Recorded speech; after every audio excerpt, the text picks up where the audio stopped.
मेरे प्यारे देशवासियों, नमस्कार। 75वें गणतंत्र दिवस की पूर्व संध्या पर मैं आप सभी को हार्दिक शुभकामनाएं देती हूँ। जब मैं पीछे मुड़कर ये देखती हूँ कि विपरीत परिस्थितियों के बावजूद हमने कितने लंबे यात्रा की है, तो मेरा हृदय गर्व से भर जाता है। हमारे गणतंत्र का 75वां वर्ष कई अर्थों में देश की यात्रा में एक ऐतिहासिक पड़ाव है। ये उत्सव मनाने का विशेष अवसर है, जैसे हमने स्वाधीनता के 75 वर्ष पूरी होने पर आज़ादी का अमृत महोत्सव के दौरान अपने देश की अतुलनीय महानता और विविधतापूर्ण संस्कृति का उत्सव मनाया था। कल के दिन हम संविधान के प्रारंभ का उत्सव मनाएंगे। संविधान की प्रस्तावना हम भारत के लोग इन शब्दों से शुरू होती है। ये शब्द हमारे संविधान के मूल भाव अर्थात लोकतंत्र को रेखांकित करते हैं। भारत की लोकतांत्रिक व्यवस्था लोकतंत्र की पश्चिमी अवधारणा से कहीं अधिक प्राचीन है, इसीलिए भारत को लोकतंत्र की जननी कहा जाता है। एक लंबे और कठिन संघर्ष के बाद 15 अगस्त 1947 को हमारा देश विदेशी शासन से मुक्त हो गया, लेकिन उस समय भी देश में सुशासन तथा देशवासियों में निहित क्षमताओं और प्रतिभाओं को उन्मुक्त विस्तार देने के लिए उपयुक्त मूलभूत सिद्धांतों और प्रक्रियाओं को स्वरूप प्रदान करने का कार्य चल ही रहा था।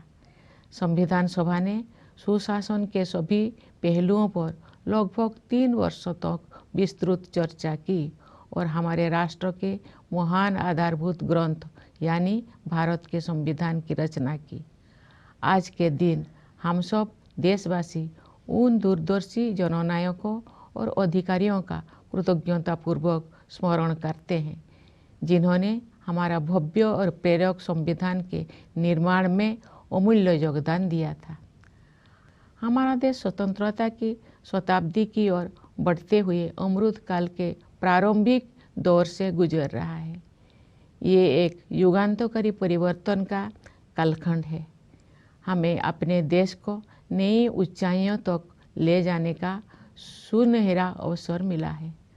हमारा लक्ष्यों को प्राप्त करने के लिए प्रत्येक नागरिक का योगदान महत्वपूर्ण होगा। इसके लिए मैं सभी देशवासियों से संविधान में निहित हमारे मूल कर्तव्यों का पालन करने का अनुरोध करूंगी। ये कर्तव्य आज़ादी के 100 वर्ष पूरी होने तक भारत को एक विकसित राष्ट्र बनाने की दिशा में प्रत्येक नागरिक के आवश्यक दायित्व है। इस संदर्भ में मुझे महात्मा गांधी का स्मरण होता है। बापू ने ठीक ही कहा था, जिसने केवल अधिकारों को चाहा है, ऐसे कोई भी प्रजा उन्नति नहीं कर सकी है। केवल वही प्रजा उन्नति कर सकी है जिसने कर्तव्यों का धार्मिक रूप से पालन किया है। मेरे प्यारे देशवासियों, गणतंत्र दिवस हमारे आधारभूत मूल्यों और सिद्धांतों को स्मरण करने का एक महत्वपूर्ण अवसर है। जब हम उनमें से किसी एक बुनियादी सिद्धांतों पर चिंतन करते हैं, तो स्वाभाविक रूप से अन्य सभी सिद्धांतों पर भी हमारा ध्यान जाता है। संस्कृति, मान्यताओं और परंपराओं की विविधता हमारे लोकतंत्र का अंतर्निहित आयाम है। हमारे विविधता का ये उत्सव समता पर आधारित है, जिसे न्याय द्वारा संरक्षित किया जाता है। ये सब स्वतंत्रता की वातावरण में ही संभव हो पाता है। इन मूल्यों और सिद्धांतों की समग्रता ही हमारी भारतीयता का आधार है। Doctor B.R. अम्बेडकर के प्रबुद्ध मार्गदर्शन में प्रवाहित इन मूलभूत जीवन मूल्यों और सिद्धांतों में रची बसी संविधान की भावधारा ने सभी प्रकार के भेदभाव को समाप्त करने के लिए सामाजिक न्याय के मार्ग पर हमें अडिग बनाए रखा है। मैं ये उल्लेख करना चाहूँगी कि सामाजिक न्याय के लिए अनवरत युद्धरत रहे श्री कर्पूरी ठाकुर जी की जन्म शताब्दी का उत्सव काल ही संपन्न हुआ है। कर्पूरी जी पिछड़े वर्गों के सबसे महान पक्षकारों में से एक थे, जिन्होंने अपना सारा जीवन उनके कल्याण के लिए समर्पित कर दिया था। उनका जीवन एक संदेश था। अपने योगदान से सार्वजनिक जीवन को समृद्ध बनाने के लिए मैं कर्पूरी जी को अपनी श्रद्धांजलि अर्पित करती हूँ। हमारे गणतंत्र की मूल भावना से एकजुट होकर 140 करोड़ से अधिक भारतवासी एक कुटुंब के रूप में रहते हैं। दुनिया के सबसे बड़े इस कुटुंब के लिए सह अस्तित्व की भावना भूगोल द्वारा थोपा गया बोझ नहीं है, बल्कि सामूहिक उल्लास का सहज स्रोत है, जो हमारे गणतंत्र दिवस के उत्सव में अभिव्यक्त होता है। इस सप्ताह के आरंभ में हम सबने अयोध्या में प्रभु श्री राम के जन्म स्थान पर निर्मित भव्य मंदिर में स्थापित मूर्ति की प्राण प्रतिष्ठा का ऐतिहासिक समारोह देखा। भविष्य में जब इस घटना को व्यापक परिप्रेक्ष्य में देखा जाएगा, तब इतिहासकार भारत द्वारा अपने सभ्यतागत विरासत की निरंतर खोज में युगांतकारी आयोजन के रूप में इसका विवेचन करेंगे। उचित न्यायिक प्रक्रिया और देश के उच्चतम न्यायालय के निर्णय के बाद मंदिर का निर्माण कार्य आरंभ हुआ। अब ये एक भव्य संरचना के रूप में शोभायमान है। ये मंदिर न केवल जन जन की आस्था को व्यक्त करता है, बल्कि न्यायिक प्रक्रिया में हमारे देशवासियों की अगाध आस्था का प्रमाण भी है। प्यारे देशवासियों, हमारे राष्ट्रीय त्यौहार ऐसे महत्वपूर्ण अवसर होते हैं जब हम अतीत पर भी दृष्टिपात करते हैं और भविष्य की ओर भी देखते हैं। पिछले गणतंत्र दिवस के बाद के एक वर्ष पर नज़र डालें तो हमें बहुत प्रसन्नता होती है। भारत की अध्यक्षता में दिल्ली में G20 शिखर सम्मेलन का सफल आयोजन एक अभूतपूर्व उपलब्धि थी। G20 से जुड़े आयोजनों में जन सामान्यों की भागीदारी विशेष रूप से उल्लेखनीय है। इन आयोजनों में विचारों और सुझावों का प्रभाव ऊपर से नीचे की ओर नहीं, बल्कि नीचे से ऊपर की ओर था। उस भव्य आयोजन से ये सीख भी मिली है कि सामान्य नागरिकों को भी ऐसे गहन तथा अंतर्राष्ट्रीय महत्व के मुद्दे में भागीदार बनाया जा सकता है, जिसका प्रभाव अंततः उनके अपने भविष्य पर पड़ता है। G20 शिखर सम्मेलन के माध्यम से ग्लोबल साउथ की आवाज़ के रूप में भारत के अभ्युदय को भी बढ़ावा मिला, जिससे अंतर्राष्ट्रीय संवाद की प्रक्रिया में एक आवश्यक तत्व का समावेश हुआ। जब संसद ने ऐतिहासिक महिला आरक्षण विधेयक पारित किया, तो हमारा देश स्त्री पुरुष समानता के आदर्शों की ओर आगे बढ़ा। मेरा मानना है कि नारी शक्ति बंधन अधिनियम महिला सशक्तिकरण का एक क्रांतिकारी माध्यम सिद्ध होगा। इससे हमारे शासन की प्रक्रियाओं को बेहतर बनाने में भी बहुत सहायता मिलेगी। जब सामूहिक महत्व के मुद्दों पर महिलाओं की भागीदारी बढ़ेगी, तो हमारी प्रशासनिक प्राथमिकताओं का जनता की आवश्यकताओं के साथ बेहतर सामंजस्य बनेगा। इसी अवधि में भारत चंद्रमा के दक्षिणी ध्रुव के क्षेत्र पर उतरने वाला पहले देश बना। चंद्रयान 3 के बाद इसरो ने एक सौर मिशन भी शुरू किया। हाल ही में आदित्य L1 के सफलतापूर्वक हेलो ऑर्बिट में स्थापित किया गया है। भारत ने अपने पहले एक्सरे पोलरीमीटर सैटेलाइट, जिसे एक्सपोसेट कहा जाता है, के प्रक्षेपण के साथ नए साल की शुरुआत की है। ये सैटेलाइट अंतरिक्ष ब्लैक होल जैसे रहस्यों का अध्ययन करेगा। वर्ष 2024 के दौरान अन्य कोई अंतरिक्ष अभियानों की योजना बनाए गए हैं। ये प्रसन्नता के विषय है कि भारत की अंतरिक्ष यात्रा में अनेक नई उपलब्धियां हासिल की जाने वाले हैं। हमारे प्रथम मानव अंतरिक्ष उड़ान कार्यक्रम गगनयान मिशन की तैयारी सुचारू रूप से आगे बढ़ रही है। हमें अपने वैज्ञानिकों और प्रौद्योगिकी विशेषज्ञों पर सदैव गर्व रहा है, लेकिन अब ये पहले से कहीं अधिक ऊंचे लक्ष्य तय कर रहे हैं और उनके अनुरूप परिणाम भी हासिल कर रहे हैं। भारत के आंतरिक कार्यक्रम का उद्देश्य संपूर्ण मानवता के कल्याण के लिए विज्ञान और प्रौद्योगिकी की भूमिका को और अधिक विस्तार तथा गहराई प्रदान करना है। इसरो के कार्यक्रम के प्रति देशवासियों में जो उत्साह दिखाई देता है, उससे नई आशाओं का संचार हो रहा है।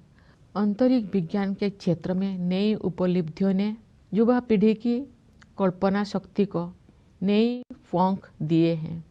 मुझे विश्वास है कि हमारे बच्चों और युवाओं में बड़े पैमाने पर विज्ञान के प्रति रुझान बढ़ेगा तथा उनमें वैज्ञानिक दृष्टिकोण विकसित होगा। अंतरिक्ष विज्ञान की इन उपलब्धियों से युवाओं, विशेषकर युवा महिलाओं को ये प्रेरणा मिलेगी कि वे विज्ञान और प्रौद्योगिकी को अपना कार्य क्षेत्र बनाएं। मेरे प्यारे देशवासियों, आज का भारत आत्मविश्वास के साथ आगे बढ़ रहा है। सुदृढ़ और स्वस्थ अर्थव्यवस्था इस आत्मविश्वास का कारण भी है और परिणाम भी। हाल के वर्षों में सकल घरेलू उत्पाद की हमारी वृद्धि दर प्रमुख अर्थव्यवस्थाओं में सबसे अधिक रही है। ठोस आकलन के आधार पर हमें पूरा विश्वास है कि ये असाधारण प्रदर्शन वर्ष 2024 और उसके बाद भी जारी रहेगा। ये बात मुझे विशेष रूप से उल्लेखनीय लगती है कि जिस दूरगामी योजना दृष्टि से अर्थव्यवस्था को गति प्राप्त हुई है, उसी के तहत विकास को हर दृष्टि से समावेशी बनाने के लिए सुविचारित जन कल्याण अभियानों को भी बढ़ावा दिया गया है। महामारी के दिनों में समाज के कमजोर वर्गों को मुफ्त खाद्यान्न उपलब्ध कराने के लिए लागू योजनाओं का दायरा सरकार ने बढ़ा दिया था। बाद में कमजोर वर्गों की आबादी को संकट से उबरने में सहायता प्रदान करने हेतु इन कल्याणकारी योजनाओं को जारी रखा गया। इस पहल को और अधिक विस्तार देते हुए सरकार ने 81 करोड़ से अधिक लोगों को अगले 5 साल तक मुफ्त खाद्यान्न उपलब्ध कराने का निर्णय लिया है। संभवतः इतिहास में ये अपनी तरह का सबसे बड़ा जन कल्याण कार्यक्रम है।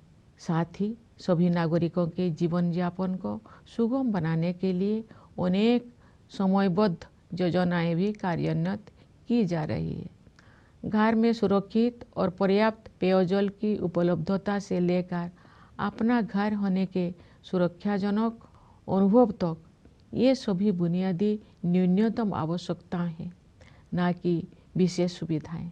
ये मुद्दे किसी भी राजनीतिक या आर्थिक विचारधारा से परे है और इन्हें मानवीय दृष्टिकोण से ही देखा जाना चाहिए।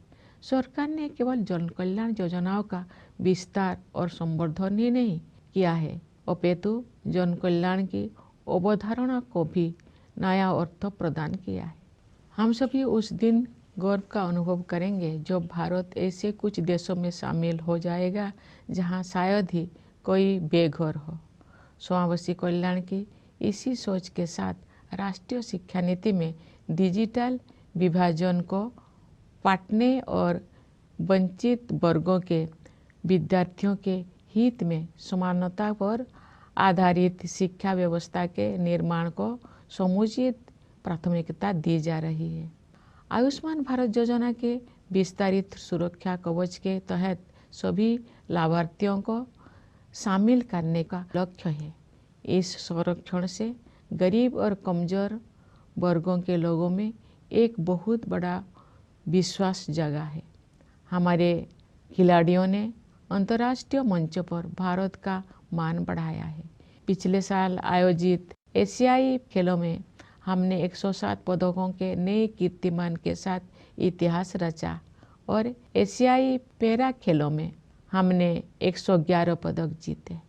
ये अत्यंत प्रसन्नता की बात है कि महिलाएं हमारी पदक तालिका में बहुत प्रभावशाली योगदान दे रही है। हमारे श्रेष्ठ खिलाड़ियों की सफलता से बच्चों को विभिन्न खेलों में भाग लेने के लिए प्रेरणा मिली है, जिससे उनका आत्मविश्वास बहुत बढ़ा है। मुझे विश्वास है कि नई आत्मविश्वास से भरपूर हमारे खिलाड़ी आगामी पेरिस ओलंपिक में और भी अच्छा प्रदर्शन करेंगे। प्यारे देशवासियों, हाल के दौर में विश्व में अनेक स्थलों पर लड़ाइयाँ हो रही है और दुनिया के बहुत से हिस्से हिंसा से पीड़ित है। जब दो परस्पर विरोधी पक्षों में से प्रत्येक मानता है कि केवल उसी की बात सही है और दूसरे की बात गलत है, तो ऐसी स्थिति में समाधान परक तर्क के आधार पर ही आगे बढ़ना चाहिए। दुर्भाग्य से तर्क के स्थान पर आपसी भय और पूर्वाग्रह ने भावावेश को बढ़ावा दिया है, जिसके कारण अनवरत हिंसा हो रही है। बड़ी पैमाने पर मानवीय त्रासदियों की अनेक दुखद घटनाएं हुई है और हम सब इस मानवीय पीड़ा से अत्यंत व्यथित है। ऐसी परिस्थिति में हमें भगवान बुद्ध के सारगर्भित शब्दों का स्मरण होता है। नहीं बेरेन वेरानी समन्तिद कुदाचनम अबेरेन च समन्ति एसो धम सनंतन। इसका भावार्थ है, यहाँ कभी भी शत्रुता को शत्रुता के माध्यम से शांत नहीं किया जाता है, बल्कि अशत्रुता के माध्यम से शांत किया जाता है। यही शाश्वत नियम है। वर्धमान महावीर और सम्राट अशोक से लेकर राष्ट्रपिता महात्मा गांधी तक भारत ने सदैव एक उदाहरण प्रस्तुत किया है कि अहिंसा केवल एक आदर्श मात्र नहीं है जिसे हासिल करना कठिन है, बल्कि ये एक स्पष्ट संभावना है। यही नहीं, अपितु अनेक लोगों के लिए ये एक जीवंत यथार्थ है। हम आशा करते हैं कि संघर्ष में उलझे क्षेत्रों में उन संघर्षों को सुलझाने तथा शांति स्थापित करने के मार्ग खोज लिए जाएंगे। वैश्विक पर्यावरण संकट से उबरने में भी भारत का प्राचीन ज्ञान विश्व समुदाय का मार्गदर्शन कर सकता है। भारत को ऊर्जा के नवीकरणीय स्रोतों को बढ़ावा देने में अग्रणी योगदान देते हुए और ग्लोबल क्लाइमेट एक्शन को नेतृत्व प्रदान करते हुए देखकर मुझे बहुत प्रसन्नता होती है। भारत ने पर्यावरण के प्रति सचेत जीवन शैली अपनाने के लिए लाइव मूवमेंट शुरू किया है। हमारे देश में जलवायु परिवर्तन के मुद्दे का सामना करने में व्यक्तिगत व्यवहार परिवर्तन को प्राथमिकता दी जा रही है तथा विश्व समुदाय द्वारा इसकी सराहना की जा रही है। हर स्थान के निवासी अपनी जीवन शैली को प्रकृति के अनुरूप ढालकर अपना योगदान दे सकते हैं और उन्हें ऐसा करने ही चाहिए। इससे न केवल भावी पीढ़ियों के लिए पृथ्वी का संरक्षण करने में सहायता मिलेगी, बल्कि जीवन की गुणवत्ता भी बढ़ेगी। प्यारे देशवासियों, हमारे स्वाधीनता के 100 वर्ष पूरी होने तक की अमृत काल की अवधि के दौरान अभूतपूर्व तकनीकी परिवर्तन भी होने जा रहा है। आर्टिफिशियल इंटेलिजेंस और मशीन लर्निंग जैसी तकनीकी बदलाव असाधारण गति के साथ सुर्खियों से बाहर आकर हमारी दैनिक जीवन का अंग बन गए हैं। कई क्षेत्र में भविष्य से जुड़ी आशंकाएं चिंतित करती है, लेकिन अनेक उत्साहजनक अवसर भी दिखाई देती है, विशेषकर युवाओं के लिए। हमारे युवा वर्तमान की सीमाओं से परे जाकर नई संभावनाएं तलाश रहे हैं। उनके मार्ग से बाधाओं को दूर करने और उन्हें अपनी पूरी क्षमता का उपयोग करने की सुविधा प्रदान करने के लिए हमें हर संभव प्रयास करना है। हमारी युवा पीढ़ी चाहती है कि सभी को अवसर की समानता प्राप्त हो। वे समानता से जुड़े पुराने शब्दजाल नहीं चाहते हैं, बल्कि समानता के हमारे अमूल्य आदर्शों का यथार्थ रूप देखना चाहते हैं। वास्तव में हमारा युवाओं के आत्मविश्वास के बल पर ही भावी भारत का निर्माण हो रहा है। युवाओं के मनोमस्तिष्क को संभालने का कार्य हमारे शिक्षकगण करते हैं, जो सही अर्थों में राष्ट्र का भविष्य बनाते हैं। मैं अपने उन किसानों और मजदूर भाई बहनों के प्रति आभार व्यक्त करती हूँ जो चुपचाप मेहनत करते हैं तथा देश के भविष्य को बेहतर बनाने में बहुत बड़ा योगदान देते हैं। गणतंत्र दिवस के पावन अवसर की पूर्व संध्या पर सभी देशवासी हमारे सशस्त्र बलों, पुलिस और अर्धसैन्य बलों का भी कृतज्ञतापूर्वक अभिनंदन करते हैं। उनकी बहादुरी और सतर्कता के बिना हम उन प्रभावशाली उपलब्धियों को प्राप्त नहीं कर सकते थे जो हमने हासिल कर ली है। अपने वाणी को विराम देने से पहले मैं न्यायपालिका और सिविल सेवाओं के सदस्यों को भी शुभकामनाएं देना चाहती हूँ। विदेशों में नियुक्त भारतीय मिशनों के अधिकारियों और प्रवासी भारतीय समुदाय के लोगों को मैं गणतंत्र दिवस की बधाई देती हूँ। आइए हम सब यथाशक्ति राष्ट्र और देशवासियों की सेवा में स्वयं को समर्पित करने का संकल्प करें। इस शुभ संकल्प को सिद्ध करने के प्रयास हेतु आप सभी को मेरी हार्दिक शुभकामनाएं। धन्यवाद। जय हिंद, जय Bharat.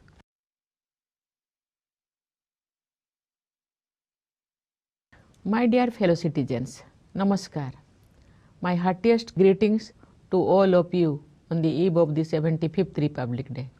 My heart is filled with pride when I look back and see how far we have traveled despite adversities. The 75th year of the Republic is truly a historic milestone in the journey of the nation in many ways. This is an especially festive occasion, just as we celebrated the unique greatness and diverse culture of our nation during the Azadi Ka Amrit Mahotsav, when we completed 75 years of independence. Tomorrow is the day when we celebrate the commencement of the Constitution. Its preamble begins with the words, "We the people of India," highlighting the theme of the document, namely democracy. In India, democratic system is much older than the concept of Western democracy. That is the reason why India is called the mother of democracy. After a long and difficult struggle, on 15th August 1947, India became free from foreign rule. Yet, the task of framing the principles and processes that would govern the country and unleash its true potential was still a work in progress. The Constituent Assembly spent nearly 3 years holding detailed discussions on all aspects of governance and produced the great founding document of our nation, the Constitution of India. Today, the nation gratefully remembers the leaders as well as the officials who contributed to the framing of our splendid and inspiring Constitution. The nation is in the early years of Amrit Kal, the period leading to the centenary of independence. This is the time of an epochal transformation. We are given a golden opportunity to take the country to new heights.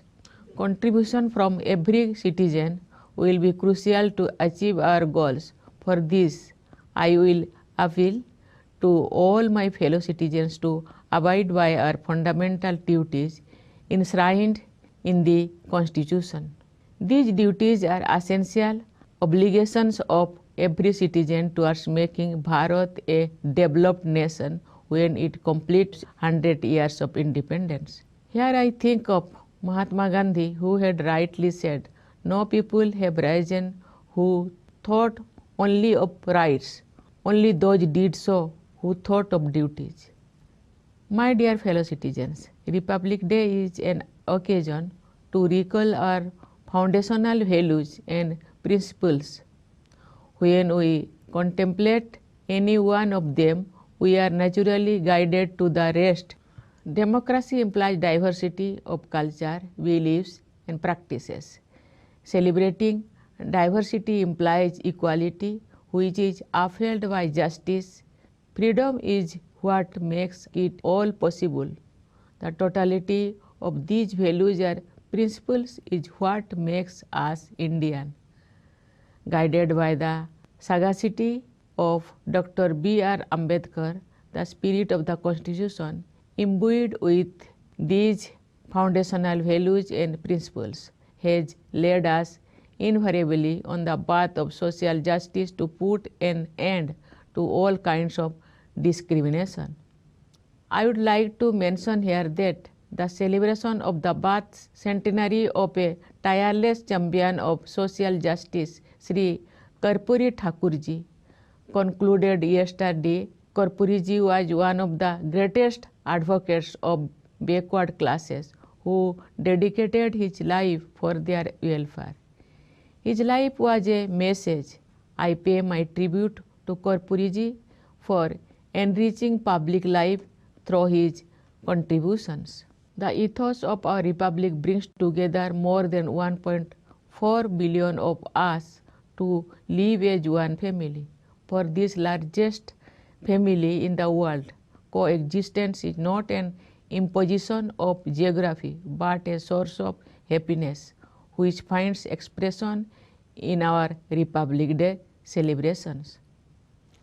Earlier this week, we witnessed the historic consecration ceremony of the idol of Prabhu Sri Ram in the glorious new temple constructed at his birthplace in Ajodhya. When this event will be seen in the wider perspective, the future historians will consider it a landmark in India's continued rediscovery of its civilizational heritage. The construction of the temple commenced after the due judicial process and the decision of the highest court of the land. Now it stands as a grand edifice, giving a befitting expression not only of people's faith but also as a testament to people's enormous trust in judicial process. My dear fellow citizens, our national festivals are momentous occasions when we together look back and look ahead. If we look at the year since the last Republic Day, there is much to be pleased about. The successful organizing of the Group of 20 Summit in the capital under India's presidency was an unprecedented achievement. What was all the more noteworthy was the way the people were involved in the G20 events. The ideas and inputs traveled not downwards from the top but upwards from the bottom. The magnificent event provided lessons for all in making citizens participants in strategic and diplomatic matters that are in the final analysis going to shape their own future. The G20 summit also boosted India's emergence as the voice of the global south, adding a necessary element to the international discourse. We also progressed further towards the ideal of gender equality when the Parliament passed the historic Women's Reservation Bill. I believe the Nari Shakti Bandhan Adhiniyam will prove to be a revolutionary tool of women's empowerment. It will also go a long way in improving the processes of our governance. When more women will be involved in the matters of collective importance, our administrative priorities will be more in tune with the needs of the masses. It was also the year when India went to the moon, becoming the first to land on the lunar South Pole region. After Chandrayaan-3, the Indian Space Research Organization rolled out a solar mission as well. Recently, Aditya L1 was successfully put into the halo orbit. We began the new year with the launch of our first X-ray polarimeter satellite called XPOSat, which will study space mysteries like black holes. Many more space missions are planned in the current calendar year. I am happy to add that India's space journey is slated to cross new milestones. Preparations for the Gaganyaan mission, our first human space flight program, are proceeding smoothly.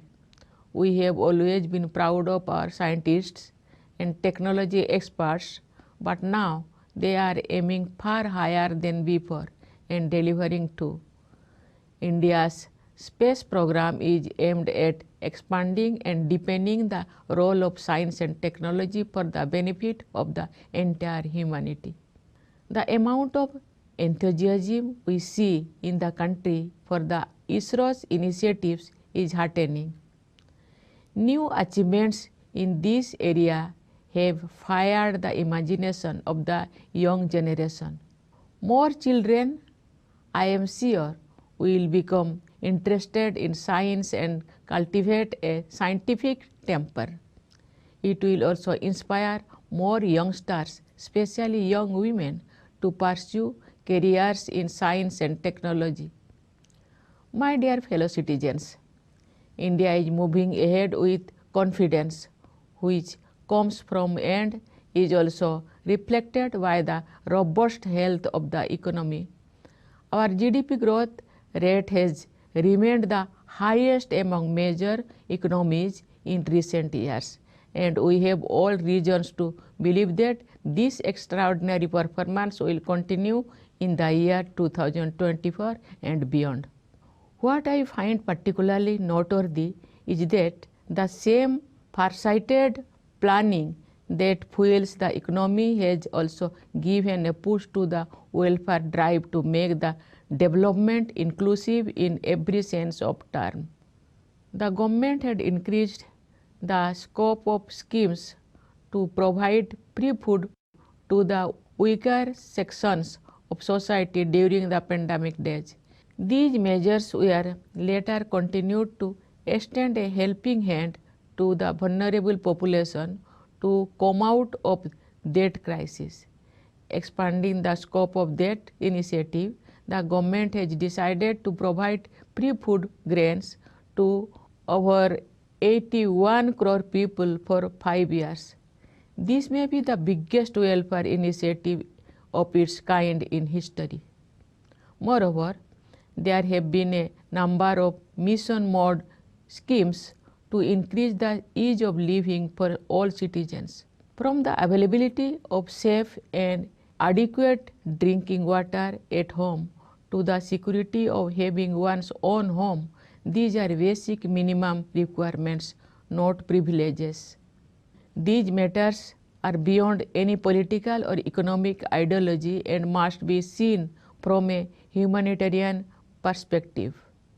The government has not only expanded and enhanced the welfare schemes, but it has also redefined the idea of welfare itself. It will be a proud day for us all when India becomes one of those few countries where homelessness is a rarity. Similarly, the national education policy gives adequate thrust to bridge the digital divide and create a uniform educational structure for the benefit of the underprivileged students. The expanding insurance cover of the Ayushman Bharat scheme aims to bring together all beneficiaries under its umbrella and provides a great reassurance to the poor and the vulnerable. Our sportspersons have raised India's profile on the international stage. In the Asian Games held last year, we made history with a record-breaking tally of 107 medals, and we won 111 medals in Asian Para Games. We are glad to see that women are making very impressive contribution to our medal tally. Our sports stars have inspired children to take up diverse sports and games, helping them boost their self-confidence. I am sure that our sportspersons who are infused with this new confidence will deliver an improved performance in the upcoming Paris Olympics. Dear fellow citizens, in recent times, many conflicts have emerged around the world and several parts of it have been suffering from violence. When each of the two conflicting sides believes that it is right and the other is wrong, the way out should be found in the plight of reason. Unfortunately, instead of reason, fears and prejudices have fueled passions, leading to relentless violence. There have been a series of humanitarian tragedies on a large scale, and we feel aggrieved over the human suffering. In such times, we recall Lord Buddha's words, Nahi verena verani samanti dha kudachanam oberen cha samanti eso dhamma sanantana. It means not at any time are enmities appeased here through enmity, but they are appeased through non-enmity. This is the eternal law. From Vardhaman Mahavir and Samrat Ashok to the father of the nation Mahatma Gandhi, India has time and again shown that non-violence is not just an ideal that may be difficult to achieve, but it is a distinct possibility. In fact, it is a lived reality for many. Let us hope that the regions embroiled in conflicts will find a peaceful way to resolve conflicts and bring about peace. India's ancient wisdom can also help the world find a way out of the global environmental crisis. I am glad to see India at the forefront of promoting renewable sources of energy and taking a leadership position in global climate action. India has launched the LIFE movement for adoption of environment-conscious lifestyle. The global community has appreciated our country's emphasis on individual behavior change for dealing with the issues of climate change. People everywhere can and must contribute by bringing their lifestyle in tune with Mother Nature. That will not only help save the planet for the generations to come, but will also enhance the quality of life. Dear fellow citizens, the period of Amritkal is also going to be the period of unprecedented technological changes. Technological advances like artificial intelligence and machine learning have moved from headlines into our daily lives at a breathtaking speed. There are numerous areas of concern in the foreseeable future, but there are also exciting opportunities ahead, especially for the youth. They are exploring new frontiers. We need to do all we can to remove hurdles from their path and let them unleash their full potential. What they want is equality of opportunity. What they want is not the same old rhetoric of equality, but the realization of our cherished ideal of equality. It is after all their confidence that is building the India of tomorrow. Moreover, the mind of the youth is shaped by teachers who are the real architects of the nation's future. I would also like to make a thankful mention of our farmers and laborers who toil silently and make a mighty contribution to creating a better future for the nation. On the eve of this auspicious occasion, India also gratefully salutes the members of our armed forces, police and paramilitary forces, without whose valor and vigil we would not have scaled the great heights we have. Before I conclude, let me offer my greetings to the members of the judiciary and civil services. My Republic Day greetings to the officials of India's missions abroad and the diaspora community. Let us all dedicate ourselves to serve the nation and fellow citizens in every way we can. My best wishes to all of you in this endeavor. Thank you. Jai Hind, Jai Bharat.